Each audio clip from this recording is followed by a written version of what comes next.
សួស្តីអ្នកទាំងអស់គ្នានៅក្នុងវីដេអូនេះខ្ញុំនឹងចែកម្លែកអំពីក្រុមហ៊ុនរដ្ឋកោស្វ័យយ័តក្រុងភ្នំពេញដែលទើបតែប្រជុំមហាសន្និបាតបានចប់កាលពីថ្ងៃទី30ខែមិថុនាឆ្នាំ2025ក្នុងការបែងចែកភាគលាភសម្រាប់ឆ្នាំ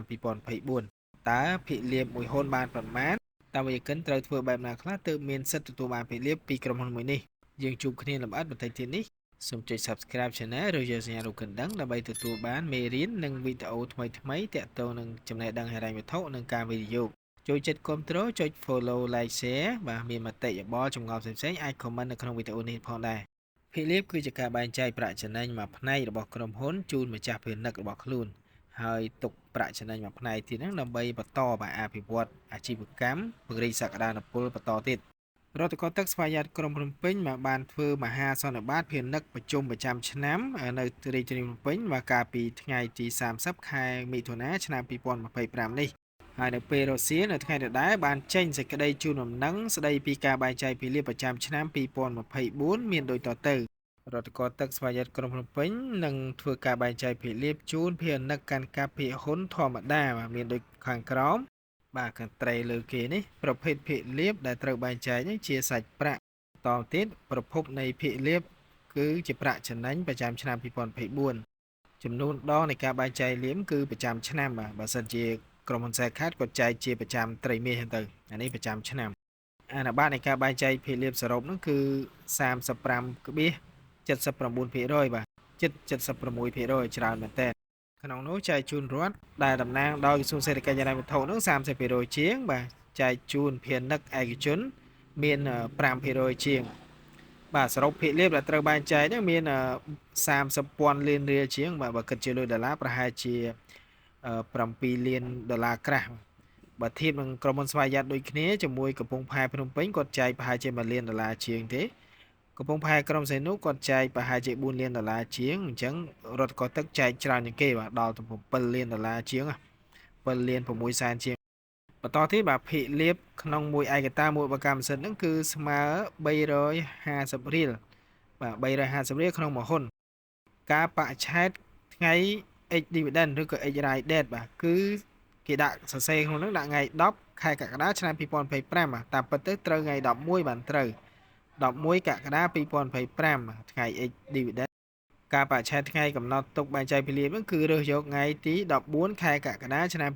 2025ការបច្ឆេទថ្ងៃទូទាត់ភាគលាភបាទគឺនៅថ្ងៃទី23ខែកក្កដាឆ្នាំ2025បាទអញ្ចឹងយើងទៅបន្តទៅមើលសេចក្តីបញ្ជាក់ខាងក្រោមថាទិញហ៊ុនត្រឹមថ្ងៃណាលក់ហ៊ុនថ្ងៃណានៅបានភាគលាភចំណុចទី1ភាគនិកមានសិទ្ធិទទួលបានភាគលាភដោយបានកំណត់ខាងលើជាភាគនិកដែលមានឈ្មោះនៅក្នុងបញ្ជីផ្លូវការដោយទទួលបានពីបញ្ជីឈ្មោះភាគនិកដែលរៀបចំឡើងនៅថ្ងៃទី10ខែកក្កដាឆ្នាំ2025ត្រង់ចំណុចនេះមានន័យថាឲ្យតែវិយាកិនយើងកាន់កាប់ហ៊ុនឬក៏ទិញហ៊ុនបាទត្រឹមថ្ងៃទី10មិនទាន់លក់ចេញគឺមានសិទ្ធិទទួលបានភាគលាភទៅតាមសមាមាត្រហ៊ុនដែលយើងមានចំណុចទី2បាទភាគហ៊ុននិកដែលលក់ហ៊ុនធម្មតារបស់រដ្ឋកោទឹកនឹងចាប់ពីថ្ងៃទី11ខែកក្កដាឆ្នាំ2025នៅតែមានសិទ្ធិទទួលបានភាគលាភដោយការកំណត់ខាងលើបាទថ្ងៃ11នេះហើយគឺជាថ្ងៃ X dividend ឬក៏ X dividend បាទដែលសេលើដាក់ថ្ងៃ10ហ្នឹងសេច្រឡំអ្នកដែលលក់ហ៊ុនចាប់ពីថ្ងៃទី11កក្កដាទៅមានសិទ្ធិទទួលបានភាគលាភហើយ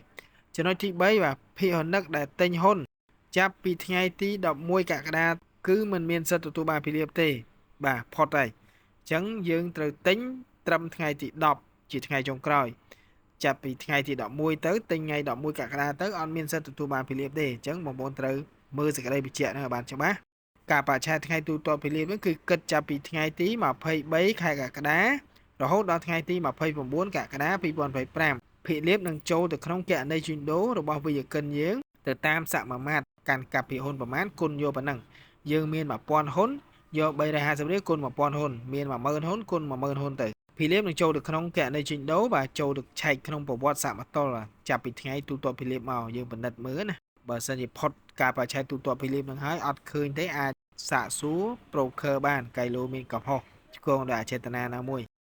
រដ្ឋកោទឹកបាទតាំងពីចូលបញ្ជីមកគាត់បែងចែកភាគលាភទៀងទាត់ណាស់បាទជារៀងរាល់ឆ្នាំមិនដែលខកខានទេរយៈពេលតាំងពីចូលបញ្ជីមកឆ្នាំ2012បាទតាំងពី27រៀលជាងឡើងមករៀងរហូតដល់ឆ្នាំ2024នេះ 350រៀលបាទរយៈពេល13ឆ្នាំហើយឃើញបកគោលពណ៌មាស13បកគោលកាលឆ្នាំ2023គាត់ចែក350រៀលដែរឆ្នាំ2022ចែក330រៀល2021ចែក310រៀលបាទក្រុមហ៊ុនដែលមានការទូទាត់ភាលាទៀងទាត់គឺជាក្រុមហ៊ុនដែរគាត់រកស៊ីចំណេញគាត់មិនដែលខាតបាទអញ្ចឹងគាត់អត់ដែលខកខានចែកភាលាទេអញ្ចឹងក្រុមហ៊ុននេះមានអាយុកាលយូរលង់ចាស់ទុំមានស្ថិរភាពហិរញ្ញវត្ថុល្អបាទប្រាក់កំណើនប្រាក់ចំណេញរកស៊ីគឺជាហ៊ុនមួយដែលស័ក្តិសមវាយករយៈពេលវែងមែនទែននៅថ្ងៃអនាគតវានឹងមានការឡើងថ្លៃពីហ៊ុននឹងកាន់តែខ្ពស់ជាងឥឡូវរដ្ឋកោទឹកបាទមានទិសដៅអាជីវកម្មឆ្នាំ2025ហើយឆ្នាំបន្តទៀតហ្នឹងគឺត្រូវការពង្រីកសមត្ថភាពក្នុងការផលិតទឹកស្អាតដើម្បីផ្គត់ផ្គង់តម្រូវការរបស់ប្រជាជននៅក្នុងរាជធានីភ្នំពេញបណ្ដាជាយក្រុងតាខ្មៅនិងជាយក្រុងភ្នំពេញបាទនិងបណ្ដាខេត្តទីប្រជុំជនមួយចំនួនទៀតបាទអញ្ចឹងជាបរិយាតតបាទតម្រូវការកើនឡើងរហូតព្រោះដីអត់កើតទេប៉ុន្តែមនុស្សកើតថ្មីរហូតបាទអញ្ចឹងកំណើនប្រជាជនយើងបាទអ្នកស្លាប់តិចជាងអ្នករស់បាទអ្នករស់កើនឡើងរហូតអញ្ចឹងហើយពីមួយឆ្នាំទៅមួយឆ្នាំចំនួនប្រជាជនយើងកើនឡើងតម្រូវការទឹកស្អាតក៏កើនឡើងដែរអញ្ចឹងវាត្រូវតែរីកធំធាត់រហូតបាទមើលពីប្រវត្តិបាទរ៉ូស៊ីរយៈពេល2ឆ្នាំចុងក្រោយនេះបាទកាលឆ្នាំ2023ក្រុមហ៊ុននេះទទួលបានប្រាក់ចំណេញសុទ្ធប្រហែលជាង18លានដុល្លារសហរដ្ឋអាមេរិកនៅឆ្នាំ2024បាទកើនឡើងដល់ទៅជាង21លានដុល្លារជាងបាទអញ្ចឹងកើនឡើងចូល3លានដុល្លារហើយថ្លៃភាគហ៊ុនបាទរដ្ឋកោស្មេតក្រុងភ្នំពេញបាទបិទផ្សារកាលពីថ្ងៃទី30ខែមិថុនា2025ហ្នឹងតម្លៃត្រឹមតែ6480រៀលទេបាទគឺនៅតែធូរថ្លៃបើយើងធៀបនឹងថ្លៃក្នុងមួយជីឬក៏ book value per share នៅតែក្រោមទីផ្សារឆ្ងាយការគាត់បោះផ្សាយលក់ IPO តម្លៃត្រឹមតែ6300រៀលឥឡូវនេះវាឡើងមក6480រៀលបាទឡើងលើថ្លៃ IPO តែ180រៀលទេជាបន្តយើងទៅមើលអាណប័តសំខាន់ពីររបស់ក្រុមហ៊ុនជុំជីយើងចង់សម្ដៅលើរដ្ឋកោស្វ័យក្រុងភ្នំពេញគឺអាណប័ត PE និង PB បាទអាណប័ត PE គឺថ្លៃបច្ចុប្បន្ន price ធៀបនឹងប្រាក់ចំណេញក្នុងមួយភាគហ៊ុន E គឺ earning per share បាទអញ្ចឹង P ធៀបនឹង E អញ្ចឹងយើងទៅមើលនៅក្នុង app ផ្សារហ៊ុនយើងឃើញថារយៈពេល4ត្រីមាសចុងក្រោយនេះគឺ earning per share គាត់បាន978រៀលបាទក្នុងមួយហ៊ុនណានេះរាប់យកពីត្រីមាសទី1រហូតដល់ត្រីមាសទី4ត្រីមាសបូកបញ្ចូលគ្នានៅឆ្នាំ2024បាទឃើញ978រៀលកាលឆ្នាំ2023គាត់មានត្រឹមតែ835រៀលទេអញ្ចឹងកើនឡើងច្រើនគួរសមយកថ្លៃបច្ចុប្បន្នធៀបនឹង earning per share នេះឃើញថា PE របស់គាត់ឥឡូវនេះនៅត្រឹមតែ6.63 ភាគហ៊ុនទាំងឡាយណាក្រុមហ៊ុនទាំងឡាយណាដែលមាន PE ទាបជាង10ឬក៏ទាបជាង20វាសមរម្យហើយប៉ុន្តែបើបានទាបជាង10ទេកាន់តែល្អហើយនេះដល់6.63គឺមានន័យថាបើយើងទិញថ្លៃបច្ចុប្បន្ននេះ6480ទេហើយបើយើងទិញទុកណារយៈពេលតែ6ឆ្នាំជាងក្រុមហ៊ុនរ៉ូស៊ីចំណេញហ្នឹងគឺកើនឡើងដល់ថ្លៃដើមយើងបានទិញឥឡូវយើងទៅមើល PB វិញបាទ PB គឺថ្លៃបច្ចុប្បន្នធៀបនឹងតម្លៃក្នុងមួយជី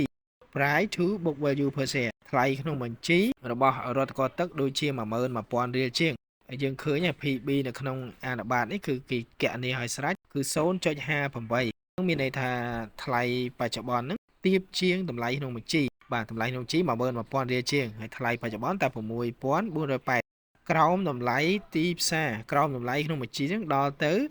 បាទ42%តាមរយៈអាណប័ត PB នេះគឺអាចឲ្យវិជ្ជកិនយើងដឹងថាតើថ្លៃបច្ចុប្បន្នធៀបនឹងតម្លៃក្នុងបញ្ជីវាខ្ពស់ជាងឬទាបជាងយើងឃើញនៅក្នុងហ្នឹងមានគណនាឲ្យស្រេចបាទមានក្រុមហ៊ុនខ្លះក៏លើមួយបើ PB លើមួយមានតម្លៃវាលើតម្លៃក្នុងបញ្ជីតែបើក្រោមមួយអាហ្នឹងទាបជាងបាទជាក់ស្ដែងដោយរដ្ឋកោទឹកនេះ 0.58 ទាបជាងតម្លៃ book value ក្នុងបញ្ជីហ្នឹងដល់ទៅ42%ឧទាហរណ៍ ABC ធនាគារ Exida PB គាត់ 0.49 អញ្ចឹងមានតម្លៃបច្ចុប្បន្ននេះគឺទាបជាងតម្លៃក្នុងបញ្ជីហ្នឹងដល់ទៅ51%ជាទូទៅនៅក្នុងទីផ្សារភាគហ៊ុនមកគេវាស់ស្ទង់សម្រាប់ក្រុមហ៊ុនដែលមាន PB ត្រឹម2ចុះក្រោមទុកថាมันថ្លៃពេកទេបើយើងទិញតែបើលើ2អាហ្នឹងរៀងថ្លៃតិចទេតែវាអាស្រ័យទៅលើវិស័យទៅលើសក្តានុពលដែរ នៅក្នុងចំណោមក្រុមហ៊ុនទាំងអស់បើយើងមើលតារាងនេះយើងឃើញថាមានក្រុមហ៊ុនខ្លះមាន PE ធំក្រុមហ៊ុនខ្លះមាន PE តូចក្រុមហ៊ុនខ្លះ PB ធំ PE តូចចឹងទៅតើមានក្រុមហ៊ុនខ្លះដែលវាល្អទាំងព្រមណាមានតូចទាំង PE ទាំង PB ក្នុងចំណោមក្រុមហ៊ុនទាំង11យើងសម្លឹងឃើញក្រុមហ៊ុន4ដែលមានអាណិបាតល្អទាំងពីរព្រមគ្នាណាគឺ PE និង PB បើយើងចង់សំដៅលើ PE ទាបជាង10ហើយនិង PB ទាបជាង1បាទក្នុងនោះមានដូចជាបាទធនាគារ Exida ABC នេះ PE គាត់តែ 5.39 ទេហើយ PB 0.44បន្តមកទៀតមានកំពង់ផែភ្នំពេញបាទ PE គាត់តែ 4.60 PB គាត់តែ 0.61តមកទៀតគឺ PPSP បាទ PE គាត់តែ 3.10 ទេ PB គាត់ 0.49តទៀតមានរដ្ឋកោទឹកនេះឯងបាទដែលមាន PE 6.63ហើយ PB 0.58បាទចឹង4ក្រុមហ៊ុននេះទៀបទាំងពីរព្រមគ្នាអាចថាជាសុចនាករវិភាគដើម្បីជ្រើសរើសក្រុមហ៊ុនវិនិយោគរយៈពេលវែងបើសម្រាប់រយៈពេលខ្លីអានឹងវាមានដោយក្រុមហ៊ុនហើយដោយសក្តានុពលដែរហើយក្រុមហ៊ុនផ្សេងទៀតគឺវាមានលក្ខណៈសម្បត្តិផ្សេងគ្នាទៅឧទាហរណ៍ Secat PE គាត់ធំ121ប៉ុន្តែគាត់បានធានាភាគលាភ5ឆ្នាំភាគលាភទិន្នផលភាគលាភដែលគាត់ផ្ដល់ឲ្យខ្ពស់ចឹងទៅ GTI MJCUE PE គាត់ក៏ធំដែរដល់សិត135 54បើយើងមើលគុណវិបត្តិគុណសម្បត្តិរបស់ក្រុមហ៊ុនមួយក៏មានភាពខុសរៀងគ្នាណាអេរិយាបថអត់ដូចគ្នាទេក្រុមហ៊ុនខ្លះវាល្អសម្រាប់យើងសមរយៈពេលវែងក្រុមហ៊ុនខ្លះมันបានល្អរយៈពេលវែងតែវាល្អសម្រាប់រយៈពេលខ្លីជួញដូរឈ្មោះអាកាសទៅបាទរៀងឃ្លាខុសគ្នាអញ្ចឹងយើងត្រូវវិភាគស្រាវជ្រាវតាមដានអំពីអេរិយាបថរដូវកាលនិងតម្លៃភាគហ៊ុនប្រែប្រួលក្រុមហ៊ុនមួយដើម្បីស្វែងយល់និងចាប់យកឱកាសថាភាគហ៊ុនណាគួរវិនិយោគរយៈពេលវែងភាគហ៊ុនណាសម្រាប់ខ្លីៗតើបងប្អូនចូលចិត្តមើលលើអ្វីខ្លះក្នុងការវិភាគសម្រាប់ចិត្តវិនិយោគរយៈពេលវែងរយៈពេលខ្លីបាទចូលរួមមតិយោបល់យើងទៅមើលប្រវត្តិសង្ខេបបន្តិចអំពីរដ្ឋករស្វ័យអត្តក្រុមហ៊ុនពេញបាទក្រុមហ៊ុននេះគឺមានអាយុកាលយូរលង់ជាងគេក្រុមហ៊ុនបានបង្កើតឡើងតាំងពីឆ្នាំ1895ហើយបច្ចុប្បន្ននេះវា2025គឺអាយុកាលដល់ទៅ130ឆ្នាំហើយរដ្ឋកោទឹកបានចុះបញ្ជីនៅក្នុងទីផ្សារគោលនៅលើផ្សារ Mobile កម្ពុជាដែលលក់ភាគហ៊ុនជាសាធារណៈបោះផ្សាយភាគហ៊ុនលក់ជាង13លានភាគហ៊ុនស្មើនឹង 15% នៃចំនួនភាគហ៊ុនធម្មតាសរុបបាទហើយចំនួនភាគហ៊ុនដែលចុះបញ្ជីហ្នឹងគឺ86លានហ៊ុនជាងហើយចំនួនភាគហ៊ុនមិនចុះបញ្ជីហ្នឹងគឺ391លានហ៊ុនចុះបញ្ជីនៅថ្ងៃទី18មេសាឆ្នាំ2012បាទតាំងពីផ្សារហ៊ុនកកើតមកហើយមានតែក្រុមហ៊ុននឹងមួយទេដែលចុះបញ្ជីដំបូងគេហើយចាប់ផ្ដើមដំណើរការផ្សារភាគហ៊ុនតម្លៃ IPO លក់កាលនោះគឺ6300រៀលរចនាសម្ព័ន្ធភាគនឹកវិញគឺវិជ្ជកិនខ្មែរយើងកាន់កាប់93%ជាងហើយវិជ្ជកិនបរទេសកាន់កាប់6%ជាងដែលក្នុងនោះមាន85%គឺកាន់កាប់ដោយក្រសួងសេដ្ឋកិច្ចនិងហិរញ្ញវត្ថុជាវិស័យផលិតនិងចែកចាយទឹកតែមួយគត់នៅក្នុងផ្សារ Mobile កម្ពុជាយើងចំពោះគោលនយោបាយភាគលាភរបស់ក្រុមហ៊ុននេះគាត់ចែកមួយឆ្នាំម្ដងមកចែកជាឆ្នាំណាវីដេអូក៏ដល់ទីបញ្ចប់បាទខ្ញុំបាទសូមខន្តីអភ័យទោសបើសិនជាការនិយាយបកស្រាយមានការខុសឆ្គងដោយអចេតនានៅចំណុចណាមួយវីដេអូនេះនាំមកជូនដោយក្លឹបប្រឹក្សាភាគហ៊ុនដែលជាគ្រប់ឯកជនដែលទទួលបរិញ្ញាបត្រការវិនិយោគភាគហ៊ុនក្នុងស្រុកជាមួយផ្សារ Mobile កម្ពុជាយើងមានសមាជិក admin ដល់ទៅ8រូបនិងរៀមច្បងជាច្រើនអ្នកទៀតដែលមានបទពិសោធន៍នៅក្នុងទីផ្សារនេះច្រើនឆ្នាំមានបេសកកម្មរួមគ្នាគឺបរិញ្ញាបត្រសមាជិកដែលចូលមក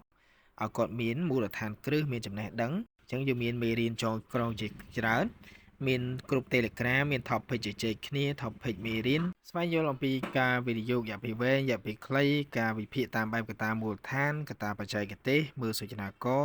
និងមេរៀនជាច្រើនទៀតបាទសម្រាប់បងប្អូនដែលចាប់អារម្មណ៍អាចទំនាក់ទំនងមកលេខទូរស័ព្ទ Telegram admin បាទ0866554297ក្រៅពីគ្រប់សិក្សានេះ admin ក៏មានលក់សៀវភៅល្អៗបាទតាក់ទងនឹងការវិនិយោគភាគហ៊ុនចំណេះដឹងហិរញ្ញវត្ថុសម្រាប់ប្រិមិត្តដែលចូលចិត្តការអានបង្កើនចំណេះដឹងសមត្ថភាពបាទអាចមើលបានសៀវភៅភាសាអង់គ្លេស3ក្បាលនិងភាសាខ្មែរ3ក្បាលបាទដែលបកប្រែហើយសម្រាប់អ្នកដែលជាវសៀវភៅនេះ admin នឹងផ្ដល់រង្វាន់កាដូខ្លះៗជាកំណត់ត្រាសំខាន់អំពីក្រុមហ៊ុនចុះបញ្ជីនិងការវិភាគផ្សេងសៀវភៅទាំងនេះមានដូចជា The Intelligent Investor បាទគឺវិជ្ជកិនឆ្លាតវៃនិពន្ធដោយ Benjamin Graham កម្រាស់623ទំព័រ តមកទៀតមានសៀវភៅ One Up on Wall Street និពន្ធដោយ Peter Lynch កម្រាស់355ទំព័រសៀវភៅ Seven Secrets to Investing Like Warren Buffett បានកម្រាស់183ទំព័ររីឯសៀវភៅភាសាខ្មែរមានអាចកំបាំងទាំង7នៃការវិនិយោគពីហ៊ុនបែបមហាសេដ្ឋី Warren Buffett បាទកម្រាស់256ទំព័របាទសៀវភៅនេះបកប្រែពីសៀវភៅ Seven Secrets នេះឯងអញ្ចឹងសៀវភៅនេះមានពីរភាសាបាទមានភាសាអង់គ្លេសនិងភាសាខ្មែរបាទបងប្អូនពេញចិត្តមួយណាក៏បានយកទាំងពីរក៏បានតទៅទៀតមានសៀវភៅ Technique មើលរបាយការណ៍វត្ថុមុននឹងសម្រេចចិត្តវិនិយោគលើភាគហ៊ុនក្រុមហ៊ុនណាមួយមានកម្រាស់264ទំព័រសៀវភៅនេះក៏និពន្ធដោយ Benjamin Graham ដែរសៀវភៅចុងក្រោយមានចំណងជើងថាគិតធ្វើនិងមិនដាក់ទុនដូចជាលោក Warren Buffett បាទមហាសេដ្ឋីកំពូលពិភពលោកសៀវភៅនេះកម្រាស់តែ120ទំព័រទេបើប្រិមិត្តពេញចិត្តសៀវភៅមួយណាបាទអាចទៅតាមមកលេខទូរស័ព្ទដដែលបាទ0866554297បាទអរគុណច្រើនចំពោះការទស្សនាពីដើមដល់ចប់បាទជួបគ្នានៅវីដេអូថ្មីលើកក្រោយទៀត